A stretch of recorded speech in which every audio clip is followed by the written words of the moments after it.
दोस्तों, आज महाशिवरात्रि का पावन पर्व है। आज ही के दिन भगवान शिव और पार्वती की शादी बड़े ही भव्य तरीके से आयोजित हुई थी। माता पार्वती की तरफ से कई सारे उच्च कुलों के राजा महाराजा और शाही रिश्तेदार इस शादी में शामिल हुए, लेकिन शिव की ओर से कोई रिश्तेदार था ही नहीं, क्योंकि वे किसी भी परिवार से ताल्लुक़ नहीं रखते थे। आइए जानते हैं आगे क्या हुआ। जब शिव और पार्वती का विवाह होने वाला था तो एक बड़ी ही सुंदर घटना हुई। उनकी शादी बहुत ही भव्य पैमाने पर हो रही थी। इससे पहले ऐसी शादी कभी नहीं हुई थी। शिव, जो दुनिया के सबसे तेजस्वी प्राणी थे, एक दूसरे प्राणी को अपने जीवन का हिस्सा बनाने वाले थे। उनकी शादी में बड़े से बड़े और छोटे से छोटे लोग शामिल हुए। सभी देवता तो वहाँ मौजूद थे ही, साथ ही असुर भी वहाँ पहुँचे। आमतौर पर जहाँ देवता जाते थे वहाँ असुर जाने से मना कर देते थे, और जहाँ असुर जाते थे वहाँ देवता नहीं जाते थे। शिव पशुपति थे, मतलब सभी जीवों के देवता भी। तो सारे जानवर, कीड़े मकोड़े और सारे जीव उनकी शादी में उपस्थित हुए। यहाँ के भूत पिशाच और विक्षिप्त लोग भी उनके विवाह में मेहमान बनकर पहुँचे थे।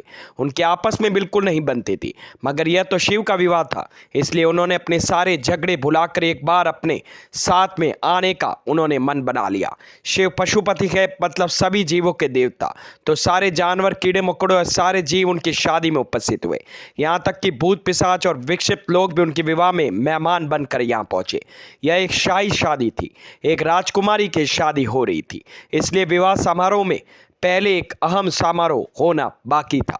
वर वधू दोनों की वंशावली घोषित की जानी थी।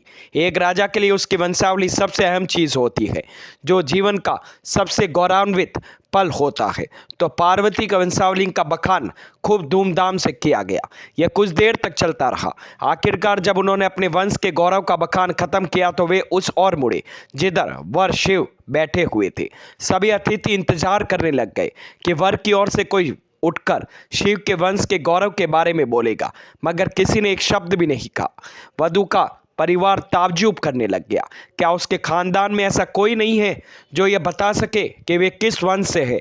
मगर वाकई कोई नहीं था। वर के माता पिता, रिश्तेदार या परिवार में से कोई वहाँ था ही नहीं, क्योंकि उसके परिवार में कोई था ही नहीं। वह सिर्फ अपने साथी गणों के साथ आया था, जो विकृत जीवों की तरह दिखते थे। वे इंसानी भाषा तक नहीं बोल पाते थे और अजीब सी बेसुरी आवाज़ें निकालते थे। वे सभी नशे में चूर और विचित्र अवस्थाओं में लग रहे थे। फिर पार्वती के पिता पर्वतराज ने शिव से अनुरोध किया, कृपया अपने वंश के बारे में कुछ बताइए शिव। शिव कहीं शून्य में दिखते हुए चुपचाप बैठे रहे। वह न तो दुल्हन की ओर देख रहे थे, न ही शादी को लेकर उनमें कोई भी उत्साह नजर आ रहा था।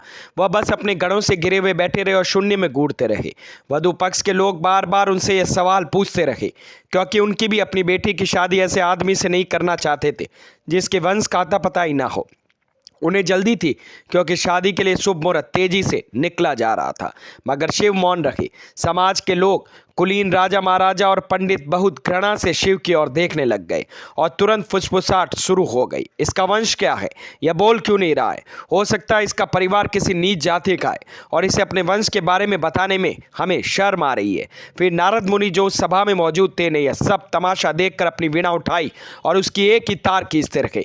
वह लगातार एक ही धुन बजाते रहे, टुन टुन टुन। इससे खींचकर पार्वती के पिता पर्वतराज अपना आपा खो बैठे। यह क्या बकवास है? हम वर की वंशावली के बारे में सुनना चाहते हैं, मगर वह कुछ नहीं बोल रहा। क्या मैं अपनी बेटी की शादी ऐसे आदमी से कर दूं और आप यह खिजाने वाले शोर क्यों कर रहे हैं? क्या यह कोई जवाब है? नारद ने जवाब दिया, वर के माता पिता नहीं है। राजा ने पूछा, क्या आप यह कहना चाहते हैं कि अपने माता पिता के बारे में जानता ही नहीं है? नारद ने सभी को बताया, यह भगवान स्वयंभू है।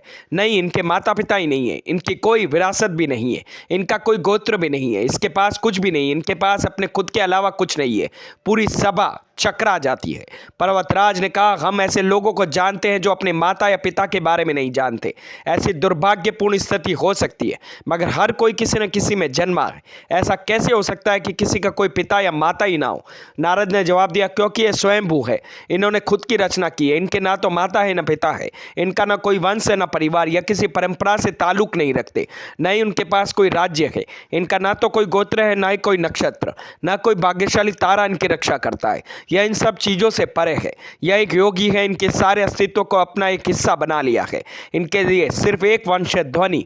आदि शून्य प्रकृति ने जब अस्तित्व में आई तो अस्तित्व में आने वाली पहली पहली चीज ही ध्वनि थी। इनकी पहली अभिव्यक्ति एक ध्वनि के रूप में है।